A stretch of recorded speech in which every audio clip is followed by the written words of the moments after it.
పూజ చేయాలా పూజ చేయాలా అందరూ కూడా లోపలికి వచ్చారు లోపలికి వచ్చారు అది ప్రజలు మంచి మంచి పద్ధతి కాదు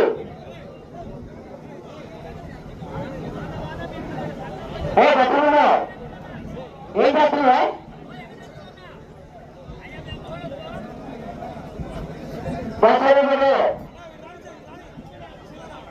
వచ్చే సంవత్సరానికి బహుమతి దాతలు కొచ్చారు గోడేతో గారు కోయిలపల్లి మూడవ బొమ్మ 50,000 రూపాయలు బహుమతి ప్రకటించారు.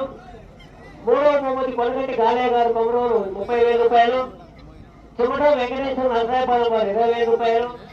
చిమట యువగయ్య నరసాయపాలెం 10,000 రూపాయలు సమర్పించి ఉన్నారు. అలానే రెండవ బొమ్మకి 40,000 రూపాయలు ఖాళీగా ఉన్నది. ఎవరైనా కానీ దాతలు ప్రకటిస్తూ వారి పేరు రాసుకుంటాం. ఒకవేళ ఒకరి వల్ల